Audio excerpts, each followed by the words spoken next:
Sekumpulan orang biasa-biasa saja ini. Wajah Baili Sukong menunjukkan kemarahan, dan seberkas api bela diri dilepaskan dari telapak tangannya, mengubah peta itu menjadi abu. Jelas sekali, orang-orang dari Sekte Penjara gagal dalam penyelidikan mereka terhadap medan bintang abadi. Gemuruh. Tak lama kemudian, kilat ilahi 9 warna muncul kembali di atas medan bintang abadi. Apa yang sedang terjadi? Terobosan lain akan segera terjadi. Terobosan terus-menerus. Keberuntungan luar biasa apa yang didapatkan anak ini. Kenapa sepertinya terobosan yang dia raih semudah minum air? Dia bisa meraih terobosan kapanpun dia mau. Melihat petir ilahi 9 warna, yang belum sepenuhnya menghilang, kembali menguat dan menjadi lebih kuat, ekspresi semua orang menjadi rumit, dan hati mereka dipenuhi dengan rasa frustrasi yang mendalam. Orang yang ingin mereka tangkap berada tepat di depan mata mereka, dan dia sedang mengembangkan kemampuannya serta mencapai level berikutnya di hadapan mereka. Namun mereka tidak berdaya. Perasaan ini sungguh membuat frustrasi. Melihat ini, tatapan tegas terlintas di mata Jie Tianran, dan dia segera menghentikan pengaktifan formasi besar tersebut. Namun, setelah telapak tangannya menyapu tas Qian Kun, 2 jimat hitam muncul di tangannya. Dan selembar kertas kosong serta sebuah kuas. Masing-masing dari mereka luar biasa. Dengan gerakan kuas, sebuah penghalang yang sangat kuat langsung muncul. Pada saat ini, semua tokoh berpengaruh dari Sekte Penjara merasakan perubahan di tangan Jie Tianran. Dia tak kuasa menahan diri untuk tidak mengalihkan pandangannya dari petir ilahi 9 warna ke Jie Tianran. Mereka semua menyadari bahwa baik kertas maupun pena itu adalah artefak magis yang belum pernah mereka lihat sebelumnya. Namun yang paling menarik perhatian mereka adalah 2 jimat hitam itu. Saat ini, Jie Tianran telah menggunakan kuas ini untuk membuat sketsa di atas kertas. Yang akhirnya digambarkan adalah petir ilahi 9 warna. Setelah gulungan itu selesai, Jie Tianran meletakkan salah satu jimat hitam di atasnya. Dia segera membuat segel tangan, dan kilat ilahi 9 warna pada gulungan itu melayang keluar dari lukisan dan menyatu ke dalam jimat tersebut. Tak lama kemudian, keduanya bergabung. Kemudian, kilat 9 warna berkelebat di sekitar jimat hitam itu. Penguasa 7 alam, apa yang kau lakukan? Baili Sukong bertanya dengan bingung. Tugas terpenting saat ini adalah mengaktifkan formasi dan menghilangkan formasi penekan Chu Feng dari benda suci tersebut. Namun, Jie Tianran mengerahkan seluruh upayanya untuk membentuk formasi baru ini, yang membuat Baili Sukong dan yang lainnya bingung. Saat itu, Jie Tianran memegang jimat hitam lain, yang belum menyatu dengan petir ilahi 9 warna, di antara kedua jarinya dan segera mulai melakukan segel tangan. Sesaat kemudian, dia mengibaskan lengan bajunya. Jimat hitam itu berubah menjadi inti susunan yang kuat, melayang ke arah Baili Sukong dan yang lainnya. Pada saat yang sama, Jie Tianran melemparkan kertas jimat hitam yang telah dilebur dengan petir ilahi 9 warna. Ia menyatu menjadi petir ilahi 9 warna yang dipicu oleh Chu Feng dengan kecepatan yang sangat tinggi. Penguasa 7 alam, apakah Anda bermaksud menggunakan kekuatan petir kesengsaraan ini untuk menghadapi Chu Feng? Di tengah kehampaan yang luas, mereka samar-samar merasakan niat Jie Tianran. Formasi ini dapat mengubah sifat dari kesengsaraan petir dan sangat meningkatkan kekuatannya, tetapi membutuhkan seorang ahli bela diri untuk mengaktifkannya. Oleh karena itu, saya akan sangat menghargai bantuan Anda. Jie Tianran akhirnya mengungkapkan niatnya. Apakah ini bisa diandalkan? Chang Li bertanya. Alasan mereka mengajukan pertanyaan ini adalah karena mereka semua telah memperhatikan keanehan jimat hitam tersebut. Aku tidak akan pernah melakukan apapun untuk menyakiti kalian semua. Chu Feng sangat arogan karena menggunakan artefak suci Sekte Penjara kalian untuk menindas kalian semua hari ini. Tapi dia terlalu sombong dan berani menerobos masuk ke sini. Ini memberi kalian semua kesempatan untuk menggunakan malapetaka petir yang dia picu untuk menghadapinya. Tidakkah kalian, tuan-tuan, ingin membalas perlakuan mereka? Jie Tianran bertanya secara retoris. Apakah kamu yakin ini akan berhasil? Seorang pria lanjut usia dari faksi netral bertanya. Selama kalian semua bertindak, cobaan ini akan mengalami perubahan kualitatif, meskipun tidak dapat secara langsung membunuh Chu Feng. Hal ini pasti akan menyebabkan terobosan Chu Feng kali ini gagal, dan juga akan merusak garis darah petir surgawinya. Perjalanan pelatihan bela dirinya akan berakhir di sini, kata Jie Tianran. Bagus. Anak nakal Chu Feng itu berani-beraninya mengabaikan sekte penjaraku seperti ini. Jika dia masih berhasil menerobos di depan kita, maka aku akan membuatnya membayar harganya. Tetua yang netral itu melangkah ke tengah formasi sambil berbicara. Melihat ini, Chang Li, Bai Li Sukong, dan yang lainnya juga melangkah masuk ke inti susunan tersebut. Jika mereka masih ragu dengan apa yang dikatakan Jie Tianran sebelumnya, saat mereka melangkah ke tengah formasi, mereka tidak lagi ragu. Mereka merasakan kekuatan kesengsaraan petir, dan juga kekuatan susunan yang dibentuk oleh pewarna surgawi. Bahkan tanpa memperhitungkan cobaan petir, kekuatan formasi ini sendiri sudah melampaui kemampuan kultivasi Chu Feng. Setelah terkena sambaran petir cobaan, apalagi Chu Feng, bahkan salah satu dari mereka pun tidak akan mampu menahannya. Menurut mereka, Jie Tianran masih terlalu konservatif. Dengan musibah sedahsyat itu, Chu Feng hampir pasti akan mati. Oleh karena itu, mereka semua menurunkan kewaspadaan dan mulai mengaktifkan inti dari susunan tersebut. Sementara itu, di dalam istana bawah tanah, Chu Feng, yang selama ini memejamkan mata, sedang menunggu datangnya malapetaka petir. Namun saat itu, ia merasa gelisah dan tak kuasa menahan diri untuk menatap langit. Ada apa, Chu Feng? Ek merasa ada sesuatu yang tidak beres dan mau tak mau bertanya. Dulu, ketika Chu Feng menunggu petir kesengsaraan turun, dia akan fokus menunggu dan tidak akan mengamati seperti ini. Aku merasa petir kesengsaraan yang kita tarik kali ini agak aneh, kata Chu Feng. Ada apa? Tanya Ek. Aku juga tidak bisa menjelaskannya, kata Chu Feng. Gemuruh. Namun, tepat pada saat itu, petir ilahi 9 warna menyambar. Sudahlah. Melihat ini, Chu Feng sekali lagi membentuk segel tangan, menutup matanya, dan bersiap untuk menahan petir kesengsaraan yang turun dari langit. Tak lama kemudian, petir ilahi 9 warna memasuki istana bawah tanah dan langsung menuju ke arah Chu Feng. Namun yang tidak diketahui Chu Feng adalah bahwa cobaan ini juga membawa kesadaran para ahli terkemuka dari sekte penjara. Chu Feng, bersiaplah untuk mati. Setelah mengalami cobaan petir, Bai Li Sukong dengan jelas melihat di mana Chu Feng berada.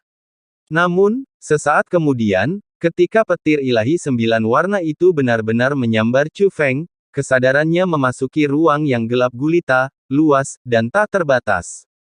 Di manakah tempat ini? Mungkinkah ini dunia dantian Chu Feng? Tidak, ini sepertinya bukan dunia dantian. Mungkinkah ini di luar dunia dantian? Bai Li Sukong mengerutkan kening. Awo! Namun pada saat itu, suara gemuruh yang mengguncang langit berbintang terdengar dari kejauhan. Sebelum dia sempat melihat orang lain, dia merasakan kekuatan bela dirinya sendiri melonjak keluar dari dalam dirinya. Itu adalah daya hisap, arah dari mana raungan itu berasal memancarkan daya hisap, menyedot kekuatan bela diri di dalam tubuhnya. Benda apa ini sebenarnya? Merasa ada yang tidak beres, Bai Li Sukong tidak punya pilihan selain memutuskan secara paksa hubungannya dengan formasi tersebut. Sesaat kemudian, kesadarannya kembali ke tubuhnya, tetapi akibat dari pemutusan paksa tersebut adalah ia batuk mengeluarkan seteguk darah. Namun, sekadar muntah darah bukanlah apa-apa dibandingkan dengan kenyataan bahwa dia sekarang benar-benar tak berdaya, seolah-olah dia terluka parah. Darah dan ki-nya bergejolak di dalam dirinya, dan yang paling mengerikan, kekuatan bela diri yang telah ia kumpulkan di dalam dirinya telah berkurang drastis secara tiba-tiba. Jie Tianran, dasar bajingan, kau menipuku. Pada saat itu, sebuah kutukan yang ganas dan penuh amarah terdengar. Bai Li Sukong kemudian menyadari bahwa bukan hanya dirinya, tetapi semua orang lain yang telah melangkah ke inti susunan tersebut mengalami pendarahan dari sudut mulut mereka dan wajah mereka pucat pasi. Satu persatu, mereka terkulai tak berdaya di tengah formasi, terlalu lelah bahkan untuk duduk diam. Yang terpenting, tanpa terkecuali, semua tokoh penting ini tampak panik, seolah-olah mereka telah mengalami sesuatu yang sangat mengerikan. Jelas sekali, mereka semua mengalami hal yang sama yang pernah terjadi pada mereka sebelumnya. Pada saat ini, Chu Feng telah berhasil menahan petir ilahi 9 warna dan membuka matanya. Namun, ekspresi keheranan yang mendalam muncul di mata Chu Feng. Itu sangat aneh, kata Chu Feng. Ada apa? Apakah Anda terluka? Tetap saja gagal. Dan khawatir sesuatu mungkin terjadi pada Chu Feng. Aku tidak terluka, dan aku tidak gagal. Aku berhasil, kata Chu Feng. Dasar bajingan Chu Feng, apa yang membuatmu terkejut sekarang setelah kau berhasil? Kau bercanda, Ratu. Ek terdiam. Secara logis, sumber daya yang ditinggalkan Kaisar Pembunuh Iblis kepadaku hanya cukup untukku menembus ke tingkat Dewa Sejati ke-8. Kata Chu Feng. Kau telah menarik 2 kesengsaraan petir, bukankah seharusnya kau menjadi Dewa Sejati kelas 8? Mungkinkah kau bisa menerobos lagi? Tanya Ek. Tidak, itu tidak mungkin, kata Chu Feng. Lalu apa yang ingin kau tanyakan? Tanya Ek. Yang aneh menurutku adalah tingkat kultivasiku seharusnya setara dengan Dewa Sejati tingkat 8. Namun sekarang, aku adalah Dewa Sejati peringkat ke-9. Kata Chu Feng. Apa? Mendengar itu, Ek pun membuka mulutnya lebar-lebar. Bab 6548. Chu Feng memperlihatkan auranya. Dia memang telah mencapai peringkat ke-9 dari Tuhan Sejati. Dia benar-benar Dewa Sejati kelas 9. Itu sangat aneh. Tapi bagaimana dia bisa langsung menembus ke Tuhan Sejati kelas 9? Ek merasakan kehadiran Chu Feng dan tidak punya pilihan selain menerima kenyataan aneh ini. Namun rasanya sulit dipercaya, jadi aku tak bisa berhenti memikirkannya.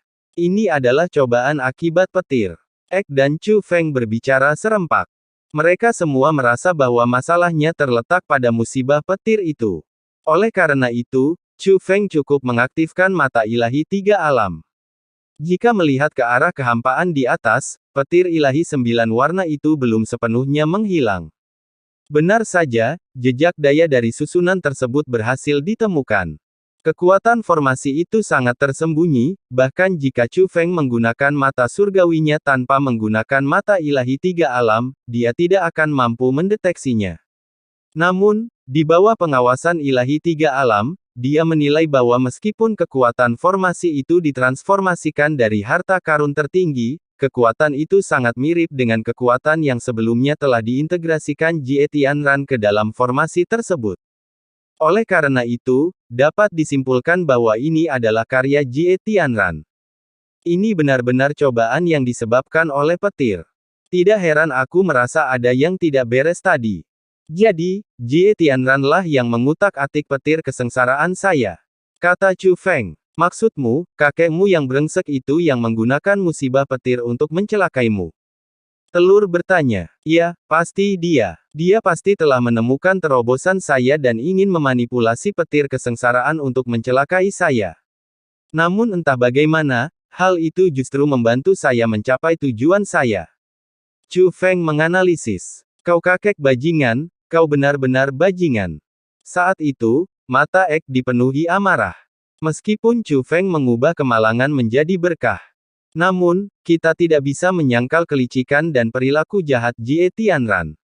Sebaliknya, terobosan Chu Feng semakin menyoroti kekuatan metode Jie Tianran. Sementara itu, di pihak Jie Tianran, Bai Li Sukong dan yang lainnya telah meninggalkan inti susunan, tetapi mereka semua menatap Jie Tianran dengan tajam. Untungnya aku bereaksi cepat, kalau tidak aku pasti sudah dikuras habis oleh Chu Feng itu. Jie Tianran, tidak bisakah kau sedikit lebih dapat diandalkan? Chang Li menunjuk Jie Tianran dan mengumpat lagi. Meskipun wilayah tersebut terpelihara, bukan berarti tingkat kultivasi tidak hilang. Sebaliknya, kerugiannya sangat besar. Ambil contoh Chang Li. Setelah memasuki alam Dewa Surgawi tingkat 5, sebagian besar kultivasi yang telah ia kumpulkan dengan susah payah lenyap dalam sekejap. Dia mengaitkannya dengan refleksnya yang cepat. Karena meskipun dia lebih lambat lagi, dia mungkin akan jatuh ke peringkat keempat Dewa Surgawi. Semuanya, apakah kultivasi kalian benar-benar telah terkikis? Dunia ini diwarnai dengan pertanyaan. Apakah itu perlu ditanyakan? Mengapa kau tidak masuk dan mencobanya lain kali? Chu Feng berhasil menembus pertahanan. Aku benar-benar curiga apa yang dikatakan Chu Feng itu benar. Kalian telah bekerja sama. Kalian membantu Chu Feng, kan? Chang Li menatap tajam ke arah Jie Tianran. Yang lainnya, meskipun tidak seradikal Chang Li, juga bersikap dingin terhadap Jie Tianran. Lagi pula, kultivasi diperoleh dengan susah payah, dan kehilangan sebagian kecil pun akan membuat siapapun tidak bahagia. Bergabunglah. Kualifikasi apa yang dia miliki untuk bergabung dengan saya? Jika aku benar-benar ingin berurusan dengan sekte penjara, mengapa aku harus bersusah payah seperti ini? Sebaiknya kau pikirkan dulu, ketika Chu Feng menggunakan formasi penekan untuk menundukkanmu, siapa yang menyelamatkanmu? Kau harus tahu harta karun macam apa yang kugunakan untuk menyelamatkanmu. Aku sudah berusaha sedemikian rupa, namun aku masih belum bisa menghilangkan kecurigaanmu terhadapku. Kalau begitu, saya permisi. Saat Jie Tianran berbicara, dia langsung berdiri. Melihat hal ini, semua spiritis dunia yang hadir di Istana Suci Tujuh Alam juga berdiri. Penguasa Tujuh Alam, mohon tenangkan amarahmu. Melihat hal itu, Baili Sukong segera angkat bicara untuk menghiburnya. Penguasa Tujuh Alam, dengarkan aku. Kita memang kehilangan kultivasi kita ketika mengikuti cobaan petir untuk menyerang Chu Feng. Meskipun kamu ahli dalam teknik penghalang, kamu juga harus tahu bahwa kultivasi bukanlah hal yang mudah. Tuan-tuan, dapat dimengerti bahwa Anda marah karena kultivasi Anda telah rusak. Namun, Tuan Tujuh Alam, yakinlah, kami sangat percaya kepada Anda dan yakin Anda berada di pihak kami. Jika kau tidak mempercayai penguasa Tujuh Alam, kau tidak bisa meminta bantuannya untuk membangkitkan benda suci itu. Aku tidak akan melangkah ke tengah formasi barusan. Inilah yang dikatakan Baili Sukong. Pada saat ini, kemarahan di mata tokoh-tokoh berpengaruh dari sekte penjara telah mereda secara signifikan. Lagi pula, apa yang dikatakan Jie Tianran masuk akal. Jika dia benar-benar ingin menipu mereka, dia bisa saja menahan diri untuk tidak ikut campur ketika Chu Feng mengaktifkan formasi penekan. Mengapa harus repot-repot melakukan semua itu? Namun, mereka bertindak tidak rasional karena telah kehilangan sebagian dari kemampuan kultivasi mereka. Chang Li, masalah ini memang bukan kesalahan penguasa Tujuh Alam. Kita hanya bisa menyalahkan Chu Feng karena terlalu licik. Dia pasti menyembunyikan beberapa metode aneh yang memungkinkannya melahap kultivasi kita. Seorang pria lanjut usia dari faksi netral berbicara kepada Chang Li. Setelah itu, yang lain juga memberikan saran mereka, memberi Chang Li jalan keluar. Baiklah, memang atas kehendak bebas saya sendiri saya mengaktifkan inti dari susunan tersebut. Ya Tuhan penguasa Tujuh Alam, aku sedikit terlalu bersemangat tadi, mohon jangan tersinggung. Tapi aku memang kehilangan kultivasiku, dan aku hampir kembali ke tingkat Dewa Surgawi keempat. Chang Li adalah pria yang cerdas, dan dia dengan senang hati menerima tawaran itu. Lagi pula, jika Jie Tianran benar-benar pergi sekarang, apa yang akan terjadi pada artefak suci mereka? Karena kalian semua telah menyampaikan pendapat kalian, saya bukanlah orang yang picik. Selama kalian semua mengerti bahwa kita bersatu, itu sudah cukup. Namun secara logika, harta karun yang baru saja saya gunakan seharusnya tidak membuat kesalahan apapun. Tolong ceritakan secara detail apa yang baru saja terjadi, kata Jie Tianran. Baru saja, saat aku mengikuti kesengsaraan petir, kesadaranku melihat Chu Feng. Awalnya aku berpikir bahwa dengan kekuatan formasi ini, aku bisa sepenuhnya melukai atau bahkan mengalahkan Chu Feng.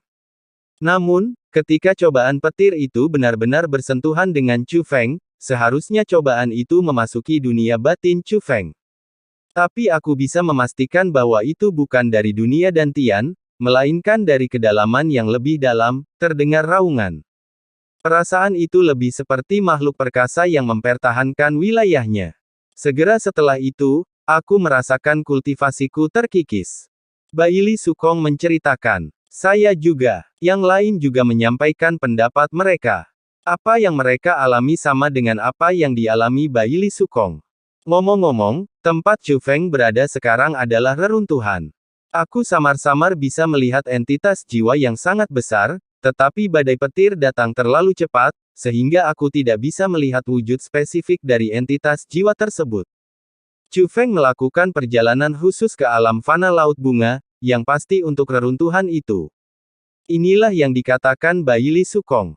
Reruntuhan itu sendiri tidak penting, fakta bahwa dia mampu menerobos berarti dia telah memperoleh manfaat dari reruntuhan tersebut. Tapi apa yang Anda maksud dengan dunia batin, dan suara itu? Mungkinkah kekuatan garis keturunannya telah melahap kultivasimu? Setelah berpikir sejenak, Jie Tianran berkata. Namun, dia juga tidak yakin, karena menurutnya, hal seperti ini seharusnya tidak terjadi. Namun tepat pada saat itu, suara iblis tua itu sampai ke telinga Jie Tianran. Ini bukan sekadar kemungkinan, ini sebuah kepastian. Garis keturunan yang cukup kuat akan melindungi tuannya di saat bahaya. Terutama penggunaanmu terhadap kesengsaraan petir, metode yang tidak pantas dan bahkan tercela. Namun, metode yang baru saja Anda gunakan bukanlah sesuatu yang dapat dilindungi oleh garis keturunan biasa. Bahkan sebagian besar garis keturunan pun tidak akan mendeteksi sesuatu yang tidak biasa. Sepertinya garis keturunan petir surgawi cucumu sangat kuat, mungkin bahkan setara dengan peringkat Raja Suci yang legendaris. Jika itu benar-benar garis keturunan Raja Suci dari garis keturunan petir surgawi, maka itu adalah garis keturunan yang tidak lebih lemah dari garis keturunan raja. Itu sangat berharga. Monster tua itu tampak bersemangat saat berbicara. Apakah kau tahu ini akan terjadi? Tanya Jie Tianran. Seandainya aku tahu, aku tidak akan membiarkanmu menggunakan metode ini, karena aku juga tidak terlalu menyukaimu, cucuku. Kata iblis tua itu. Semuanya, yang melahap garis keturunan kalian pastilah garis keturunan petir surgawi milik Chu Feng. Akulah yang meremehkan garis darah petir surgawi milik Chu Feng. Aku tidak pernah menyangka bahwa garis darahnya akan melindunginya. Setelah berbicara dengan iblis tua itu, Jie Tianran memberikan penjelasan yang positif kepada semua orang. Menurut penguasa tujuh alam, garis keturunan Chu Feng lah yang melahap kultivasi kita, mengubahnya menjadi sumber daya kultivasi untuk digunakannya. Jika memang demikian, bukankah Chu Feng akan mencapai alam dewa langit? Setelah mendengar perkataan Jie Tianran, Chang Li dan yang lainnya langsung tegang dan mulai mengamatinya dengan saksama. Mereka sangat takut bahwa musibah petir lainnya akan terjadi. Untungnya, badai petir itu mereda dan tidak menunjukkan tanda-tanda akan kembali terjadi. Kalian semua terlalu banyak berpikir. Aku hanya mengatakan bahwa garis keturunannya melahap kultivasimu, tetapi aku tidak mengatakan bahwa itu akan mengubah kultivasimu menjadi sumber daya kultivasi untuk digunakan oleh Chu Feng. Menurutku, fakta bahwa ia melahap kultivasimu kemungkinan besar adalah peringatan dari garis keturunan Chu Feng. Alih-alih menggunakan tingkat kultivasi Anda secara langsung untuk kepentingan Chu Feng. Lagi pula, kalian semua berada di alam dewa langit. Kultivasi kalian begitu dahsyat dan mendominasi sehingga bahkan jika diubah menjadi sumber daya kultivasi, Chu Feng tidak akan mampu menahannya. Kata Jie Tianran. Ya memang. Setelah mendengar itu, tokoh-tokoh berpengaruh dari sekte penjara mengangguk setuju, menyetujui apa yang dikatakan Jie Tianran. Ledakan. Namun, tepat pada saat itu, tanah tempat Chu Feng berada mengalami perubahan. Sinar terang yang menyilaukan muncul dari kedalaman bumi. Para anggota sekte penjara, yang mengamati formasi besar itu, tentu saja juga memperhatikan pemandangan ini. Namun, para ahli dari sekte penjara dan istana suci tujuh alam tidak menyadari apa yang telah terjadi. Namun mereka menyadari bahwa Chu Feng akan segera keluar. Jadi mereka berdatangan dan menggunakan berbagai metode. Sekali lagi, awan itu menyelimuti wilayah daratan dan langit tersebut. Namun, perlu disebutkan bahwa Zhao Feng awalnya ingin menjadi pahlawan sekte penjara. Namun pada saat itu, dia diam-diam mundur ke belakang kerumunan. Dia memiliki firasat samar bahwa ada sesuatu yang tidak beres. Ledakan. Tiba-tiba, seberkas cahaya pedang melesat keluar dari bumi, membelah tanah yang tak dapat dihancurkan itu menjadi dua. Segera setelah itu, sesosok entitas jiwa yang sangat besar perlahan-lahan muncul dari tanah. Itulah jiwa kaisar pembasmi iblis. Bersamaan dengan jiwa tersebut, Chu Feng, yang memegang pedang pembunuh iblis, juga melayang ke langit. Entitas jiwa itu tampaknya adalah kaisar pembunuh iblis. Setelah melihat wujud jiwa kaisar pembasmi iblis, ekspresi Baili Sukong dan yang lainnya berubah drastis. Lagi pula, mereka semua adalah orang-orang yang berpengetahuan luas yang secara khusus telah mempelajari tokoh-tokoh dari era awal. Tidak salah lagi, itu adalah kaisar pembunuh iblis. Pedang di tangan Chu Feng jelas adalah pedang pembunuh iblis. Setelah melihat pedang pembunuh iblis di tangan Chu Feng, mereka membenarkan hal tersebut. Brengsek, warisan ini sebenarnya adalah warisan kaisar pembasmi iblis. Namun, ketika hal ini dikonfirmasi, Baili Sukong dan yang lainnya pun merasa sangat sedih. Meskipun kaisar pembunuh iblis bukanlah salah satu orang terkuat di awal era tersebut. Namun, ini juga merupakan entitas yang sangat terkenal.